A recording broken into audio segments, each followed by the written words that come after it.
Trump says, very dangerous for UK to do business with China as Starmer lands in Shanghai. Donald Trump said it was very dangerous for the UK to do business with China, as Prime Minister Sir Keir Starmer arrived in Shanghai on the third day of his visit to the country. The US president was reacting to agreements aimed at increasing business and investment between the UK and China, announced after Sir Keir met Chinese President Xi Jinping. Speaking at the premiere of a documentary about his wife Melania on Thursday, Trump went on to refer to Xi as a friend of his and said he knew the Chinese president very well. UK Business Minister Sir Chris Bryant said Trump was wrong, and it would be bonkers frankly for the UK to ignore the presence of China on the world stage. Of course we enter into our relationship with China with our eyes wide open, he added. The business minister also pointed out that Trump is due to visit China himself in April. In response to Trump's remarks, Downing Street indicated that Washington had been aware of this trip and its objectives in advance. Arriving at the premiere of the Melania film on Thursday, the US president was asked by a reporter, "What do you think about the UK going into business with China?" Beyond his brief comments, Trump did not say anything further about the UK's engagement with China, pivoting instead to Canada and delivering a similar warning. He said it was even more dangerous, I think, for Canada. Canada is not doing well. They're doing very poorly, and you can't look at China as the answer, he added.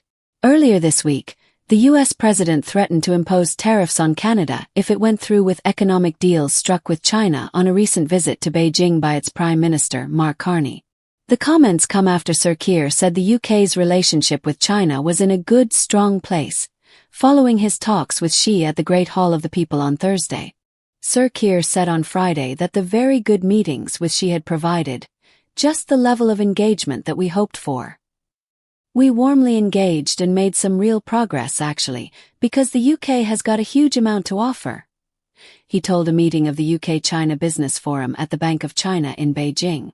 So far several things have come out of Sir Keir's trip, including an agreement on visa-free travel and lower whiskey tariffs, as well as a £10.9 billion investment by AstraZeneca to build manufacturing facilities in China. Agreements on further cooperation in other areas such as organized crime and illegal immigration were also announced. The US was the UK's largest single-country trading partner in 2025, while China was the fourth largest, according to the Department for Business and Trade. The chair of the British Chamber of Commerce in China, Chris Torrens, praised Sir Keir's visit to Beijing as successful. Torrens told the BBC it made sense for the UK to be looking to China. It's one of its larger trading partners. He added that other Western leaders had either been to Beijing recently or would do so soon, including Trump, who is expected to visit in April. The US are maybe sanctioning and reprimanding other economies and slapping tariffs on countries that are doing deals with China, but the US itself may well do a deal with China. In fact, we expect that this year, Torrens told the BBC. Sir Keir arrived in Shanghai on Friday morning, his last stop in China before leaving for Tokyo to meet his Japanese counterpart, Sanai Takaichi, for a working dinner. Opposition MPs have criticized the Prime Minister over his trip to China, the first by a UK leader since 2018, over the risk posed to the UK's national security and Xi's human rights record. China has been accused of serious human rights violations by the UN against the Uyghur population and other mostly Muslim ethnic groups. It has also been criticized over the treatment of Hong Kong pro-democracy media tycoon Jimmy Lai, who is facing life in prison. Shadow Home Secretary Chris Philp said Sir Keir had gone to Beijing to kowtow to President Xi, and accused the government of trading national security for economic crumbs off the Chinese table. Earlier this month, the government received similar criticism when it approved China's plans for a huge new embassy in central London.